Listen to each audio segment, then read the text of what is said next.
Victor Harlan waited until my pen touched the last signature tab before he decided to end my career. The conference room on the 42nd floor had been staged to look calm. Polished table, frosted glass, 2 cameras in back for the agency archive, 8 people in the room with me, 6 more on secure video, all tied to the federal investment group about to release the biggest grant our company had ever touched. $7.1 billion, 4 years of my life sitting in binders under my hand. I'm Elena Marquez. At the time, I was Chief Program Officer and Federal Compliance Lead for Oron Grid Systems. I was the person who built the controls everyone else liked bragging about. I cleaned supplier disclosures, fixed labor reporting gaps, rewrote risk statements, and made sure every promise we made to the government could survive an audit. I was never the loudest person in the room. I was the reason the room existed. Victor knew that. That was why he chose that exact moment.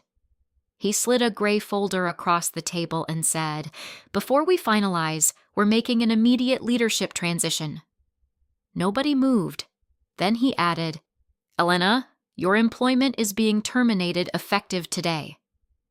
An HR director I barely knew was already standing near the door with a badge envelope. Brent Foss sat 3 seats down in a new suit that still had fold lines in the sleeves. Victor turned toward him and said, "Brent will be assuming execution oversight moving forward."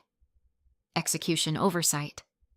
Brent gave the room a small, eager nod, like this was a promotion announcement instead of a public execution.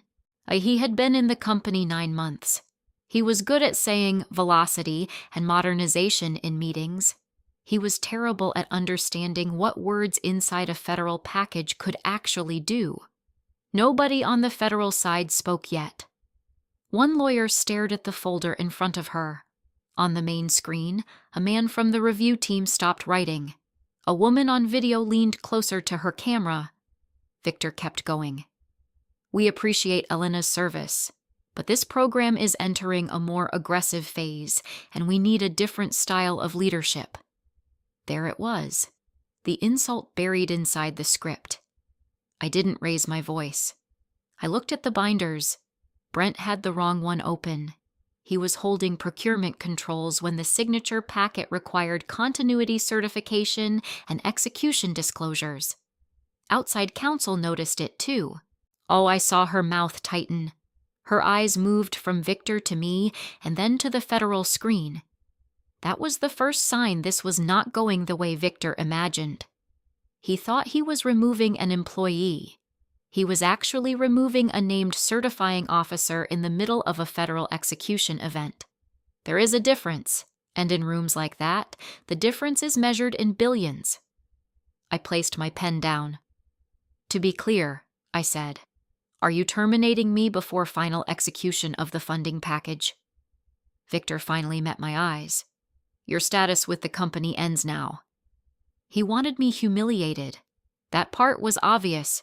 He wanted 14 federal investors, agency lawyers, internal counsel, and 2 cameras to watch me get pushed out before the money hit, so Brent would be standing next to him when the headlines came later. He wanted to erase 4 years of work in under 30 seconds. What he did not understand was that my title was not the important thing in that room. My name was. Buried inside the final authorization packet was a continuity clause tied to our earlier corrective framework. Because of a prior compliance issue, the government required one specific executive to certify continuity of controls, procurement integrity, and anti-retaliation reporting through execution. Me. And if the named certifying officer was removed before execution, that was not a staffing change. It was a material change event. It had to be disclosed immediately and reviewed before anything moved. I turned toward the federal side. "Then you should probably pause this signing," I said, "because if the named certifying officer is being terminated during execution, you're now looking at an undisclosed material change event." Nobody spoke for 2 full seconds. Then one of the federal attorneys said, very softly, "We need to suspend for review." Brent started flipping pages too fast. Victor's face changed. Not panic yet, just confusion crashing into ego. On the screen, the man who had stopped writing finally looked up and said, "Was this change disclosed to us in advance?" Victor opened his mouth, and before he even answered, I knew something he still didn't. He had not just fired me in front of 14 federal investors, he had probably killed the deal on camera. The meeting paused, but the humiliation did not. HR walked me out like I might steal something on the way to the elevator. My badge was taken before the doors even opened. My laptop was disabled by the time I reached the lobby. Nobody from the executive team followed me. Nobody from legal tried to explain what had just happened. Victor had made sure of that. He did not want a conversation. He wanted a clean image. Elena removed, Brent installed, Grant still moving. A few people from my team were standing near the reception desk when I passed. They looked down so fast it almost hurt more than the firing, not because they were disloyal, because they were scared. Everybody in that building knew what a public removal meant. If a woman at my level could be erased in the middle of a federal signing, nobody below me was safe. But as I stepped out onto the plaza, heels striking stone hard enough to steady me, I understood this was bigger than a firing. Victor had not just ended my job. He had tried to steal the most important win in the company's history and hand it to a man who had done nothing but show up late, repeat my talking points, and smile in rooms he did not understand. What made it worse was how familiar it felt. I was never the executive who got quoted in trade magazines. I was the one who built the machinery behind the promises. I built the agency reporting map. I built the labor compliance chain. I built the supplier vetting process, the milestone triggers, the audit protections, and the escalation paths that kept federal money from turning into federal disaster. I knew which vendor disclosures would get flagged, which labor promises had to be backed with proof, and which missing sentence could freeze a release for months. Men like Victor loved women like me when we were useful and quiet. And the second we became hard to move, we became a problem. Back in my office, I found the system lockout had started but not finished. Shared drives were gone. My calendar was blank. But my personal legal archive was still intact, and that was enough. I sat down and thought backward. The rushed subcontractor package tied to Victor's private circle. The inflated timeline Brent wanted to show investors before the next board vote. My written objections to both. The meetings I stopped getting invited to. Brent presenting my work like he had built it. HR suddenly wanting culture conversations. Seen one by one, each thing looked petty. Put together, they formed a plan. They were not removing me because I had failed. They were removing me because I had become expensive to manipulate. And there was one more thing Victor either forgot or never understood. The company did not fully own that grant process the way he liked to pretend. The agencies trusted me personally because I had negotiated the corrective framework after our earlier compliance breach. I was the one who sat through the ugly calls, answered the hard questions, and rebuilt enough trust to get us back to the table. My signature was not decorative. My credibility was part of the collateral. He thought he had removed the obstacle. What he had really done was hand federal reviewers a reason to look directly at the thing he was trying to hide. If Victor pushed me out without disclosure, the same people who had trusted my word for 2 years were going to ask a simple question. Why now? And if they asked that question, they were not going to like the answer. That was the moment I stopped feeling fired and started feeling dangerous. I got home, took off my shoes at the door, and opened the archive drive I kept for legal accuracy. Not because I was paranoid, because I had worked in executive rooms long enough to know that once people with titles started lying, memory became useless, and timestamps became everything. The full grant stack was there. Every revision, every marked draft, every control memo, every disclosure note. I had kept an offline copy because federal packages that large never lived in just one place. Too many hands touched them. Too many people wanted the final version without wanting the responsibility that came with reading it. I sat at my kitchen table and opened the execution file. $7.1 billion sounds like one giant pile of money. It wasn't. Wow, it came in layers, release after release, each one tied to specific promises, labor standards, domestic sourcing, ethics controls, vendor disclosures, construction milestones, reporting duties. It was less like winning a check and more like being handed a vault that only opened if you kept proving you deserved the next key. And because our company had already been flagged once during an earlier infrastructure bid, the federal side had added something extra. A special continuity clause. I found it in under a minute because I had written half of it myself. The language was dry, but the meaning was simple. One named executive had to certify that the compliance system stayed intact through execution. That same executive also had to report any retaliation connected to compliance objections. If that person was removed before execution, the company had to disclose the change immediately, explain why it happened, and submit the replacement for review before the release could go forward. That named executive was me. I leaned back and read it 3 times anyway. Victor had either never read that section, skimmed it and assumed it was technical fluff, or thought he could bulldoze through it with confidence and a new title slide. Brent almost certainly had no idea it existed. He treated federal controls the way some men treat manuals. If it looked boring, it must not matter. But it mattered enough to stop the first release dead. And there was another problem hiding behind it. The local match numbers Brent had been bragging about in investor meetings were still provisional, so was part of the vendor schedule. He had been acting like they were locked because he wanted the board excited before the next valuation discussion. I had refused to certify those numbers. That was one of the reasons Victor wanted me gone. If the agencies reopened the file, those numbers would not survive basic daylight. For the first time since I left the building, I let myself breathe. Not relax. Just breathe. Because leverage is not victory. It only becomes victory if you can prove sequence, motive, and damage in a way liars cannot talk around. Victor could still say restructure. HR could still say transition. Brent could still claim I was just support staff with an inflated title. So I started building the sequence. My written warnings about the subcontractor package. My objection to the milestone inflation.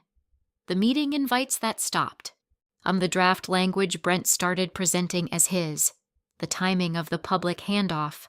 And the one fact they would never be able to clean up. They fired me during execution itself. That mattered more than anything.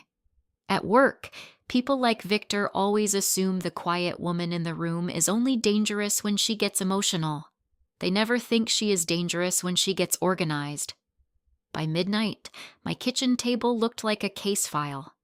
And for the first time since that folder slid across the table, I could finally see the shape of what came next. I was not going to beat them with anger. I was going to beat them with procedure, timing, and a paper trail they had built with their own hands. The next day, I did not do what Victor was probably expecting. I did not post anything online. I did not call reporters. I did not text half the company in a rage. I did not send one of those long emotional emails people screenshot and pass around until the original point gets buried under gossip. Men like Victor count on that. They count on a woman getting angry in public so they can point at the emotion and pretend that was the real problem all along. So I stayed quiet and started building a record clean enough to survive any room. I exported time-stamped emails from my legal archive. I saved calendar invites showing exactly when I stopped being included in meetings tied to execution planning. I pulled old draft markups that proved Brent had inserted himself late, after most of the compliance language was already written. In 3 different versions, his edits were not really edits at all. They were cosmetic changes pasted over my structure so he could look involved. I also wrote down everything I remembered from the signing room while it was still sharp, where Victor was sitting. The minute he slid the folder to me, who looked surprised and who did not? Which federal counsel called the pause? Which binder Brent had open?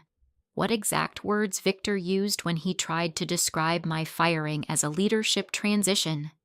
Details matter, not because each one changes the law, because together they make lying harder.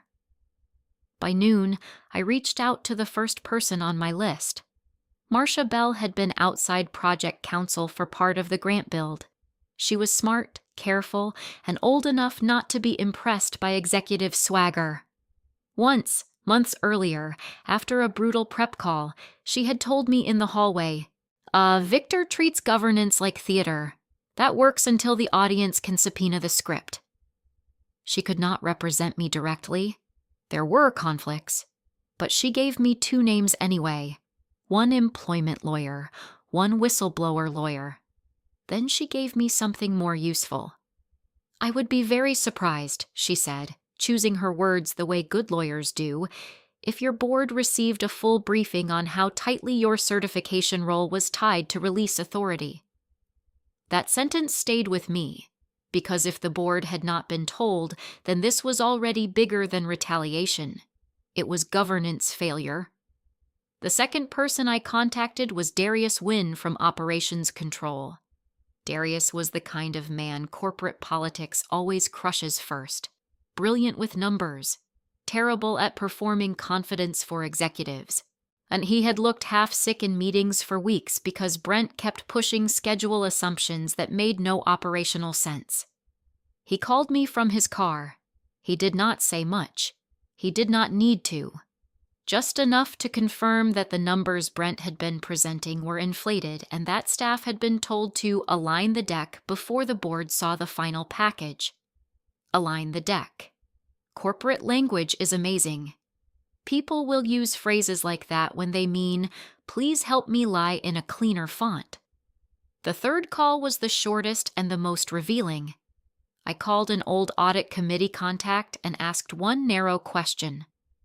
Was the board ever briefed on a material change risk tied to the named certifying officer during execution? Silence. Not confusion. Silence. That was my answer. By late afternoon, the shape of the trap was clear, and if Victor said I was unimportant, he contradicted the grant. If he said the firing was performance-based, I had fresh praise, live deliverables, and 0 warning trail. If he said the deal was unaffected, the federal side could demand disclosures he could not produce honestly. By sunset, I was no longer building a wrongful termination claim. I was building the frame of something worse. Victor had not just fired me at the wrong moment. He had done it in a way that could expose how badly he had hidden the truth from his own board. Victor and Brent made the exact mistake I was hoping for. They got loud. Most smart executives, when they realize they may have stepped on a landmine, go quiet. They pull statements, they stall calls, they let legal do the talking while they try to figure out how much damage is already moving toward them. And Victor did the opposite. By 9 the next morning, the company pushed out a polished press release about new execution leadership. Brent's photo was on it. My work was all over it. The release praised Brent for positioning the company to secure transformative federal funding. It described my removal as part of a planned shift into a faster operating model. Planned. Faster. Operating model. The kind of phrases men use when they want a clean lie to sound expensive. I read it twice and saved it. Then Brent went even further. A trade publication ran a short interview with him before lunch. He sat there in a navy suit, smiling like he had personally poured the concrete, and talked about his execution strategy. He repeated milestone numbers I had refused to certify. He said the grant was fully on track. And he called my departure a modernization decision. Modernization. That word almost made me laugh. There is something very specific about being erased by a man using your own language badly. He was talking about labor chain protections I designed, domestic sourcing gates I fought to keep, supplier controls I wrote after 18 months of agency review, but because my name was gone and his face was on camera, he thought he owned the story now. What he did not know was that every public word made my file stronger. By early afternoon, the private messages started, not on company email, on private phones. People are always braver once they realize the building may actually be on fire. One former teammate told me the signing never resumed. Another said federal counsel had asked for clarification and then stopped answering informal outreach. Investor Relations was suddenly managing timing expectations with analysts, which was corporate language for please stop asking why the money has not moved. Someone in procurement told me Brent was demanding missing approvals on files he clearly did not understand. Then Darius sent the message that mattered most. Victor had instructed legal to say my role was administrative. I read that twice too. Administrative. That was not just insulting, it was reckless. My role was named inside the continuity language. If they put that description in writing anywhere near a federal review, they were not containing the problem. They were feeding it. My lawyer sent preservation notices that same day. Not theatrical threats, just clean, formal notices instructing the company to preserve records tied to my termination, grant execution, all compliance reporting, subcontractor review, and internal communications involving role transition. Quiet documents, dangerous documents. At the same time, I sent something of my own. Not a complaint, not an emotional statement. Just a narrow factual disclosure package to the proper federal review contact. A short cover note. Supporting documents, timeline. My named role in the certification structure. My prior objections about subcontractor disclosures and milestone accuracy. The fact that I was terminated during execution itself. That was it. No dramatic adjectives, no revenge language, no attempt to sound wounded. Credibility is strongest when it does not beg to be believed. By evening, Victor made his second mistake. He called an emergency all-hands and told staff the grant would close without disruption. He described me as resistant to faster leadership. Several employees recorded parts of it and sent them to me within the hour. I listened once, then set my phone down. Victor thought he was controlling the narrative. What he was actually doing was turning a private act of retaliation into a public chain of misrepresentation. And I still had not said a word in public. I did not need to. He was speaking for both of us now. 48 hours after Victor fired me, the break finally happened. Not with sirens, not with police, not with some dramatic call in the middle of the night. It started the way real corporate collapses usually start, with a formal notice and a room full of people pretending not to panic. I learned about it before noon from two separate directions.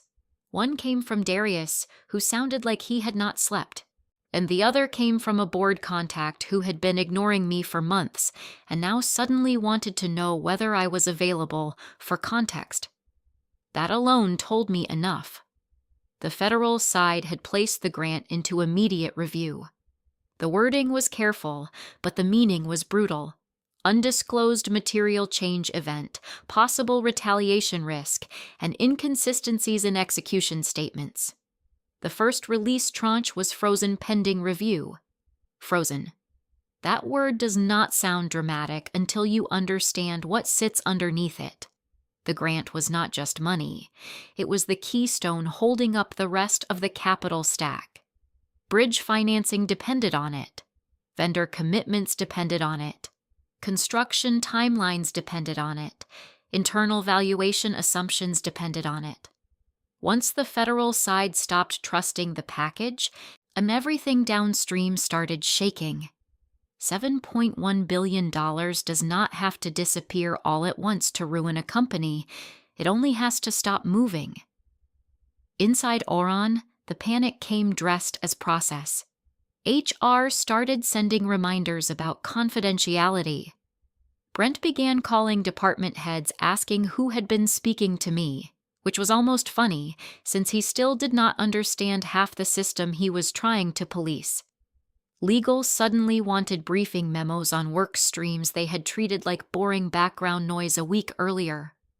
Board members who had never once asked me a direct question were now demanding timelines. Then Darius sent me something worse. Screenshots, internal requests, staff being pressured to relabel old documents so Brent would appear earlier in the approval chain than he actually was. That was not optics anymore. That was possible record tampering. And then came the detail that made everything click into one perfect, terrible line. The agencies had measured the material change event clock from the exact minute Victor terminated me in the signing session. The exact minute. That meant his public stunt had done more than trigger review. It had created a precise timestamp connecting retaliation risk, execution failure, and non-disclosure in one clean sequence. There was no soft way out of that. No later spin could erase the order of events. The cameras, the attendees, the pause, the removal, the undisclosed role change. It all lived inside 5 minutes. That was the real death blow. The deal did not slowly go bad over a week. It died in 5 minutes because Victor chose spectacle over procedure. He wanted 14 federal investors to watch him replace me. Now 14 federal investors had a front-row view of the moment the company became untrustworthy. By then, the problem was too big to pin on one angry former executive. There was frozen federal money, a nervous board, public misstatements, a corrupted timeline, and a record trail getting worse by the hour. The company had crossed from ugly office politics into something far more expensive. And I knew what came next. Once directors understood how much value had vanished in one executive stunt, they were going to need a body to place under the collapse. Victor still thought that body would be mine. He was very, very late. 3 days after Victor fired me in front of 14 federal investors, I got an email from the board. Not from HR, not from legal. Not from one of the people who used to copy me only when they needed something cleaned up before a deadline. From the board, it was short. A special session had been called. I was being asked to attend with counsel and provide factual context regarding the grant execution event, my role, and the sequence surrounding my termination. For years, I had built briefing materials for those rooms and then watched louder men take the seats. I wrote the pages they skimmed. I built the systems they praised in generic terms. I cleaned up the risks they never wanted fully explained unless a regulator forced them to care. Now they wanted me in the room, not as staff, as the person who could tell them why $7.1 billion had frozen within days of what Victor was still calling a routine leadership transition. I wore charcoal gray, a nothing dramatic, nothing soft, the kind of suit that says I am not here to perform emotion for you. My lawyer sat beside me. Victor was across from us, still in control of his posture, still trying to look like this was all an unfortunate misunderstanding being inflated by stress. Brent was there too, but his confidence had changed shape. He was no longer leaning back. He was sitting too straight, hands locked together, the way men do when they realize charm is not going to carry them through a document-heavy meeting. The room was split exactly the way I expected. A few directors looked angry. A few looked embarrassed. A few looked terrified of what this would do to the company. Victor looked like a man still trying to calculate whether denial could outrun evidence. The lead independent director opened with formal language, then got to the point. Ms. Marquez, we need a clear explanation of your role in the grant execution framework and the events of the signing session. So I gave them one. I started at the beginning. My role as Chief Program Officer and Federal Compliance Lead. My responsibility for the control environment, reporting chain, vendor review structure, and execution certifications. The earlier compliance issue that forced the company into a corrective framework. The special continuity language added because the agencies wanted one accountable executive tied directly to integrity of execution and retaliation reporting. Then I handed them the clause. Not theatrically, just slid it across the table. I explained it in plain English. The government required a named certifying officer. If that officer was removed before execution, the company had to disclose the change immediately, explain the reason, and submit the replacement for review before release authority could proceed. One director looked at Victor. Were we briefed on this requirement? Victor tried to answer in broad language. The team was aware there were continuity protocols. The audit chair cut him off. That is not what I asked. Silence. I kept going. I walked them through my written objections to the rushed subcontractor package tied to Victor's private circle. Then the inflated milestone assumptions Brent wanted used in investor-facing materials before the next valuation discussion.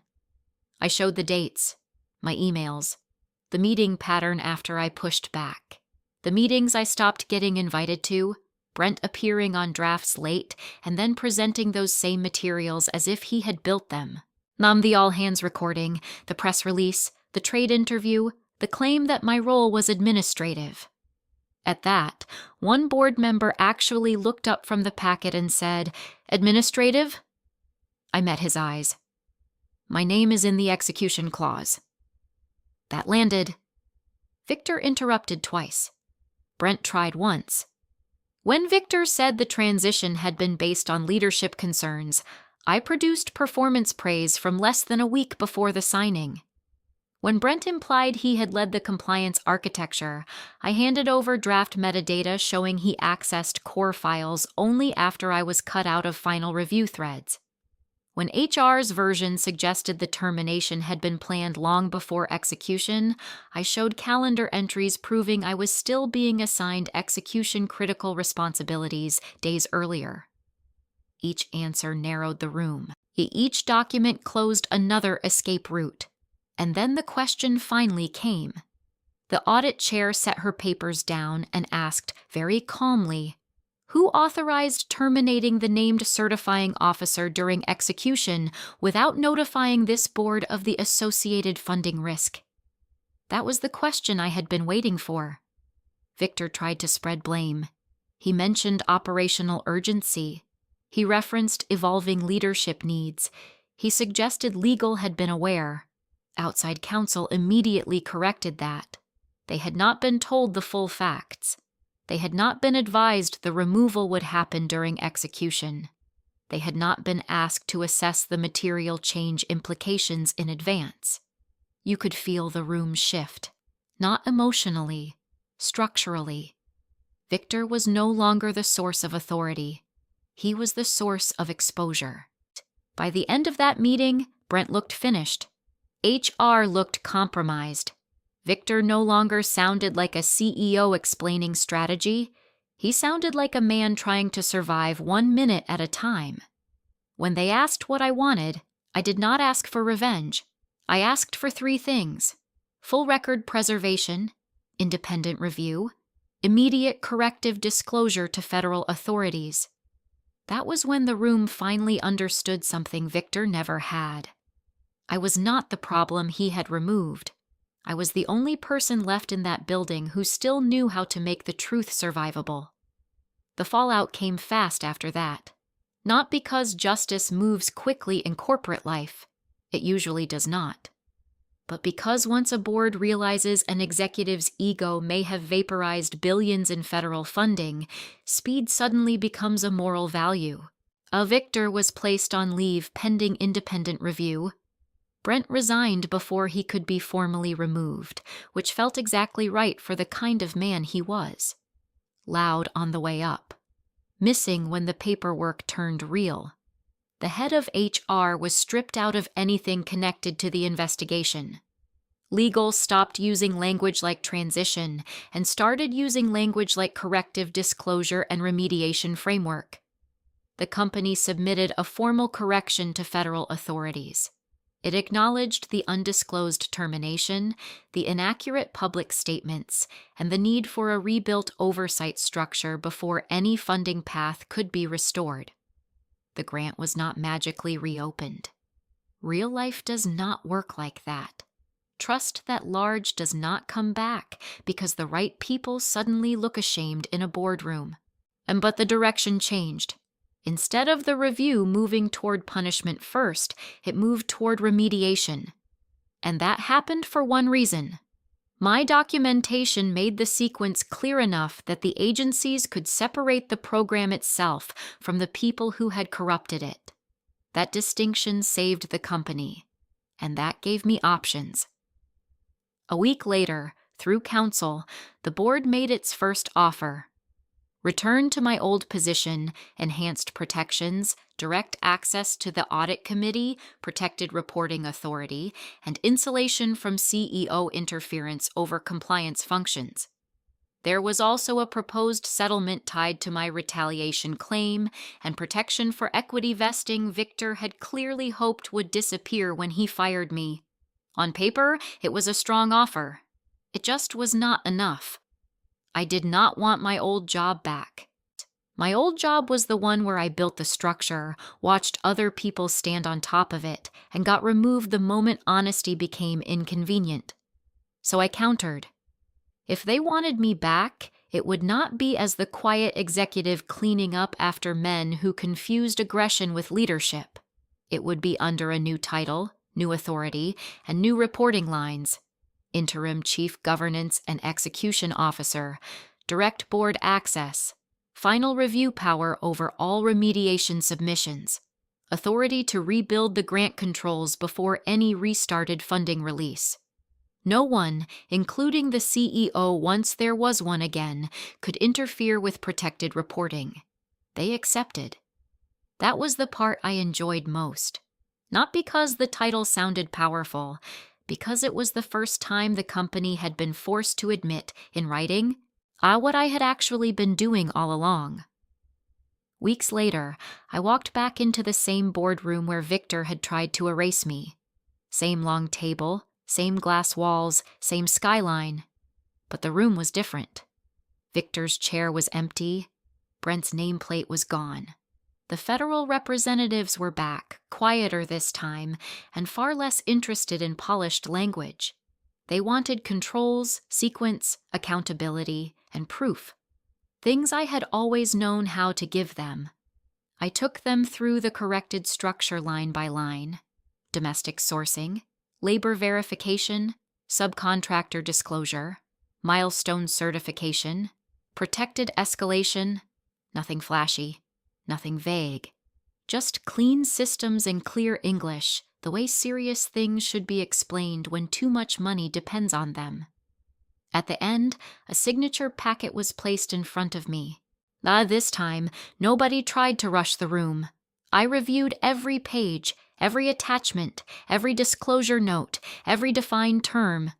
Then I signed only when everything was clean. That mattered to me more than the title did. Because the real victory was never just getting back inside, it was changing the shape of the room. They thought firing me in public would make me look small. They thought if they embarrassed me hard enough, fast enough, they could transfer my work, my credibility, and my leverage to a man with better stage presence and worse judgment. But that is the weakness in people like Victor. They think power lives in the person talking. They never notice the person holding the structure together until they rip her out and the whole building shifts. I did not go back for my old job. I went back to make sure no one like him could ever use that room the same way again. And in the end, that was the cleanest kind of revenge. Not watching him fall. Watching the company finally say, with its own signatures, what had been true the whole time. I had never been the support act. I was the reason the deal was alive at all.